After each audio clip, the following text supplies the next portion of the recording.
Hey guys, Eddie back with Couch Talk. Welcome back to the show. I know it's been a couple of days, but Christmas is right around the corner.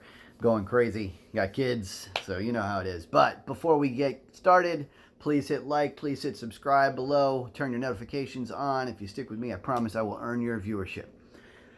Today, I want to talk about conservatism versus liberalism and kind of where I fall in that spectrum on a couple of different topics and why. Um, One of the first things I wanted to do was share a couple of definitions with you that I got online, and of course, I like to do this. But one of the things that I saw as I was looking through some of these words is some intriguing parallels. I'll see if you catch it. So this is the definition of a conservatism. Conservatism is commitment to traditional values and ideas with opposition to change or innovation.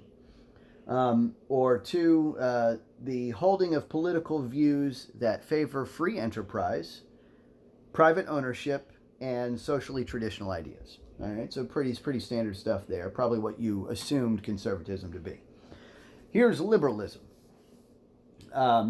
Willingness to respect or accept behavior or opinions different from one's own, openness to new ideas, or the holding of political views that are socially progressive and promote social welfare. But here's the second definition. I thought this was kind of interesting.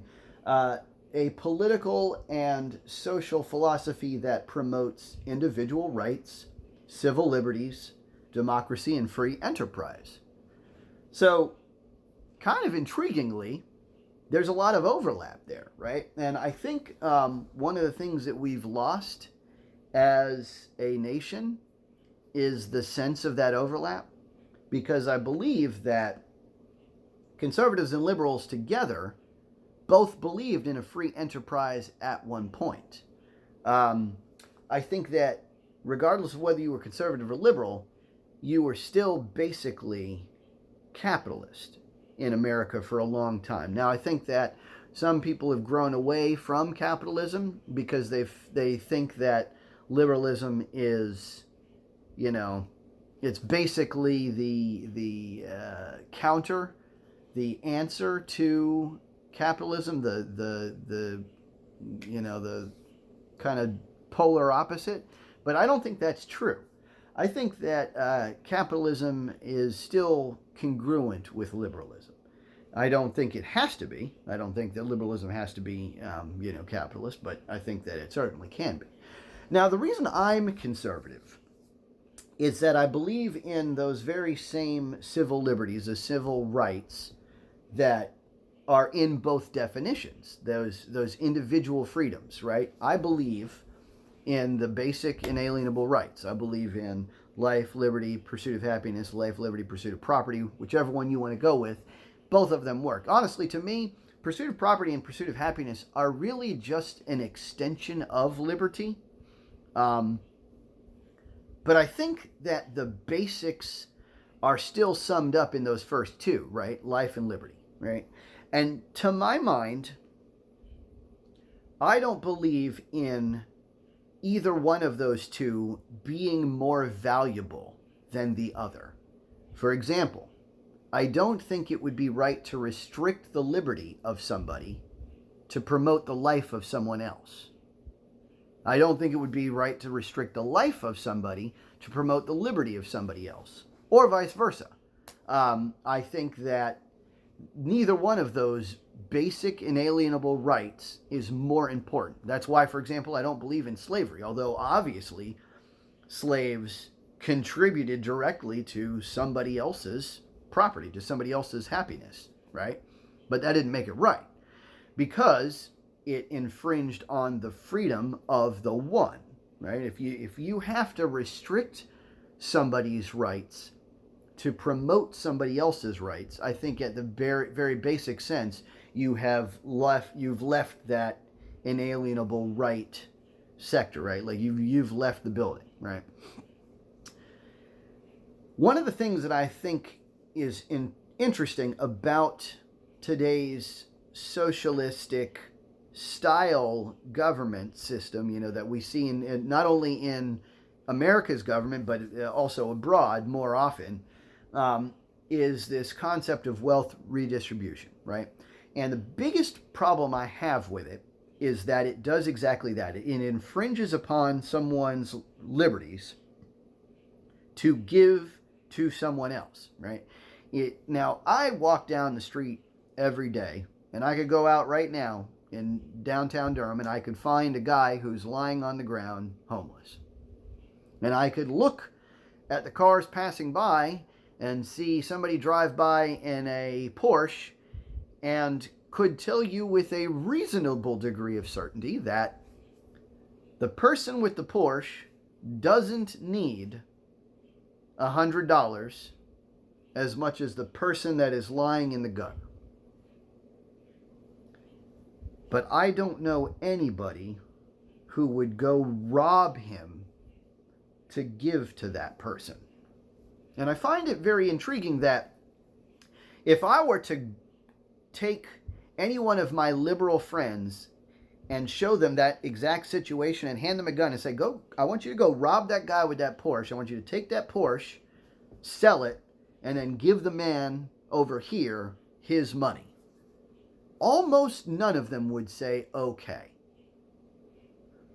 For some reason, though, if I were to give them a gun and say, "I want you to rob him, take his Porsche and send it to the government, sell it, have the government take half of it away, and then give the remaining half to that guy down there," all of them would jump on it.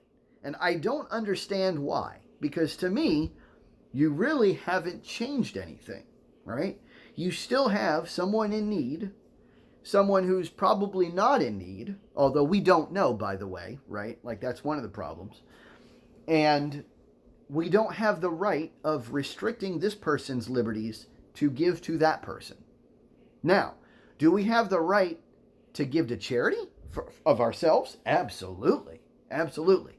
And here's the thing. We even have the right to make laws to promote that kind of wealth redistribution. But one of the things that we don't have the right to do is to do it at the national level. So basically all the social welfare programs that are promoted at that federal level, the 10th Amendment specifically rules against that. And the reason for that is because it's almost always more efficient the more local you get.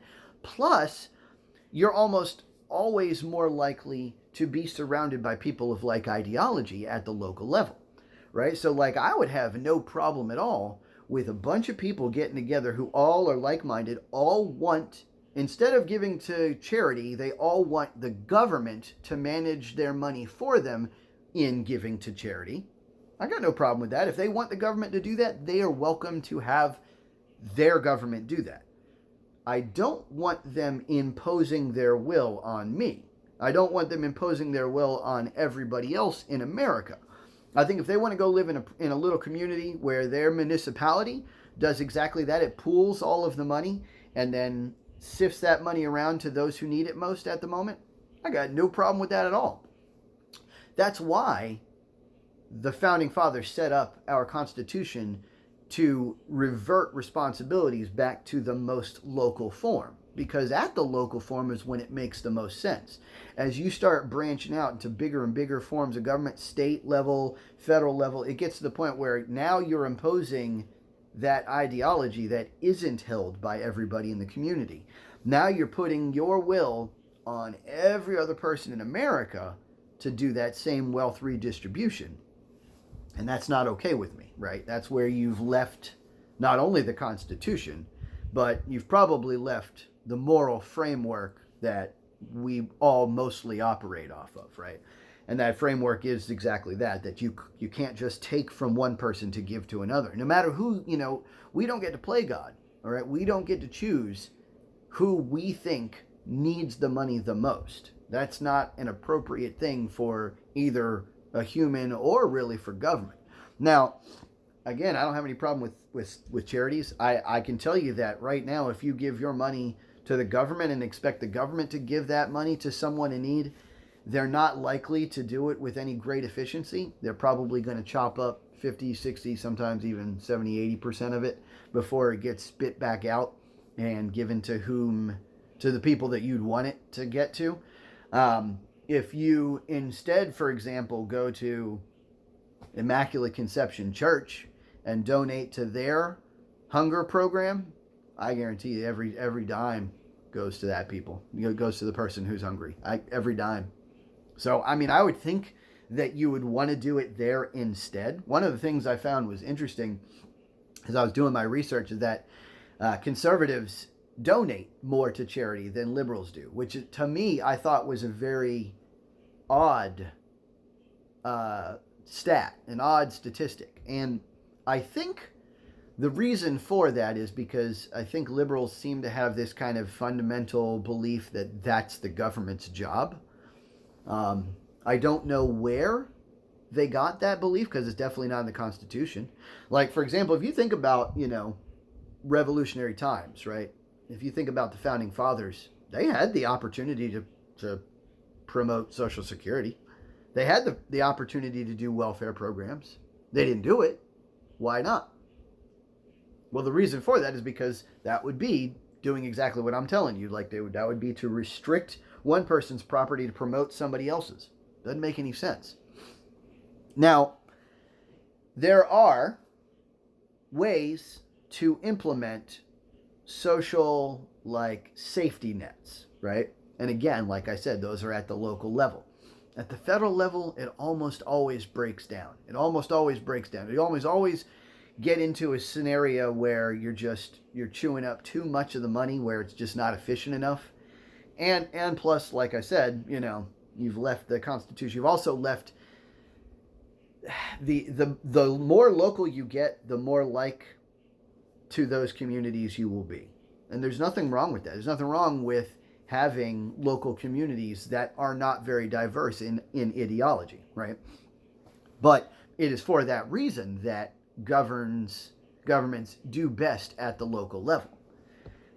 Guys, I would love to hear what you guys have to say about this. I haven't ever really heard a good reason for the federal government being allocated some of these responsibilities, like, the social welfare programs, like Social Security, like welfare, like, food stamps. Like, I don't know why the federal government would be in charge of that.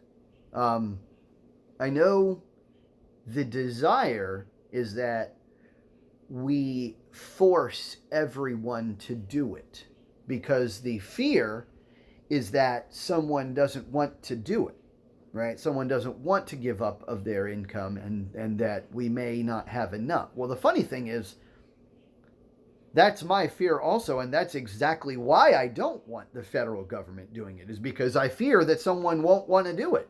And why would we force someone to give up their property when that is a basic right? So let me know what you guys have to say about this. I do believe that there should be a base safety net to protect against, one person just skyrocketing off in wealth and everybody else just doing that much worse.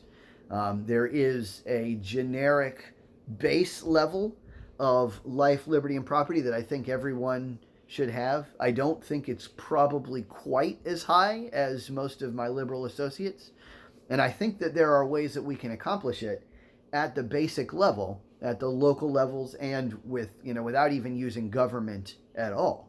But I'm going to do some research in the upcoming videos about charity work and exactly how much money is out there donated to charity each year, and exactly how much there is to go around, and to see if it would really actually cover enough, or if government intervention is necessary. And those are coming. But if anybody has some already to send me, or links that they'd love for me to read as part of my research, please list them below. I'd love it. The more information, the better, guys. I'll catch you next time on Couch Talk.